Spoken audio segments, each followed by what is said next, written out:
कथं सन्ति भवन्तः आशासे भवन्तः कुशलिनः सन्ति। प्रिय विद्यार्थिनः, अद्य वयं पठामः अस्माकं चतुर्थः पाठस्य नाम मूर्ख कच्छपः। प्यारे विद्यार्थियों, कैसे हो आप? आशा करता हूँ आप बहुत अच्छे होंगे। आइए आज हम पढ़ते हैं हमारा पाठ 4 जिसका नाम है मूर्ख कच्छपः अर्थात मूर्ख कछुआ। प्यारे विद्यार्थियों, यहाँ पर एक कछुए की कहानी है। आइए हम सभी मिलकर इसको पढ़ते हैं। अस्ति कस्मिंश्चित् जलाशये कम्बुग्रीवो नाम कच्छप। प्रिय विद्यार्थिनः, तस्य च संकट विकट नाम्नि मित्रे हंस जातीये परम स्नेह कोटिम आश्रिते नित्यमेव सरस्तीरे मासाद्य तेन सह अनेक देव महर्षि वामिना कथा कृत्वास्तम अनवेलायां स्वनीडम संश्रयम कुरुत। प्यारे विद्यार्थियों, अथ गच्छता कालेन अनावृष्टि वशात् सरः शनै शनै शेषम आगमत्। ततस्तद दुखितौ तावत् ऊचतु भो मित्रः जम्भाल शेषम एतत् सरः संजातम् तत् कथं भवान् भविष्यति इति व्याकुलं त्वं नो हृदि वर्तते। तत् श्रुत्वा कम्बुग्रीव आहा भो साम्प्रतं नास्ति अस्माकं जीवितव्यं जलाभावात् तथापि उपायः चिन्तयमिति उक्तः च। त्याज्यं न धैर्यं विधुरे अपि काले धैर्यात् कदाचित् स्थितम् आप्नुयात् जाते समुद्रे अपि च भोत्पंगे सायंत्रिको वाञ्छति तर्तुम् एव। अपरञ्च मित्रार्थे बान्धवार्थे च बुद्धिमान् यतते सदा जाता स्वापत्यो यत्नेन जगादेदं वचुः मनु।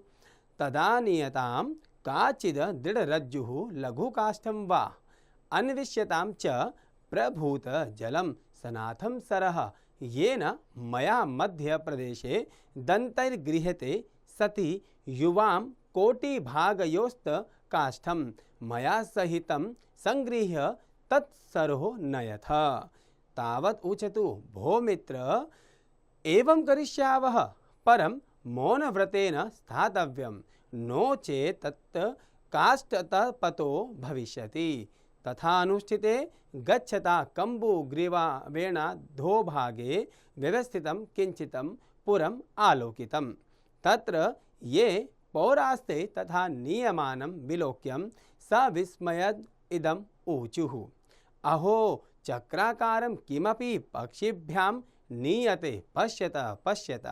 अथ तेषां कोलाहलम् आकर्ण्य कम्बुग्रीव आहा भो किमेषा कोलाहल इति वक्मना अधोक्तम् एव पतित पोरहि खंडशः कृतश्च। प्यारे विद्यार्थियों, अब हम इसमें आगे देखेंगे जहाँ पर इस कथा का अनुवाद दिया गया है। प्यारे विद्यार्थियों, यहाँ कहते हैं एक जलाशय झील में कम्बुग्रीव नाम का कछुआ रहता था। उसके संकट और विकट नाम के 2 हंस घनिष्ठ मित्र थे। प्रतिदिन तीनों झील पर बैठते थे और विभिन्न देवर्षि महर्षि आदि के बारे में बात करते थे और जब सूर्य छिप जाता वे अपने घर लौट जाते थे। कुछ दिनों बाद वर्षा की कमी के कारण झील धीरे धीरे सूखने लगी। कछुआ बहुत दुखी और चिंतित था। उसे दुखी देखकर हंस बोले, हे मित्र, यह झील सूख चुकी है, अब केवल कीचड़ बचा है, बिना पानी हम कैसे रहेंगे? यह विचार ही हमें चिंतित कर रहा है। यह सुनकर कम्बुग्रीव बोला, अब पानी की कमी के कारण हमारा जीवित रहना असंभव है, फिर भी बचने का कोई उपाय करना चाहिए। कहाँ भी है, बुरे समय में धैर्य नहीं छोड़ना चाहिए। यह बिल्कुल संभव है कि धैर्य के कारण विपत्ति के समय बचाव किया जा सकता है। जब समुद्र में नाव टूट जाती है तो उसका मालिक धैर्य और आशा को नहीं छोड़ता। विपरीत समय में वह किनारे पर पहुंचने का रास्ता सोचता है।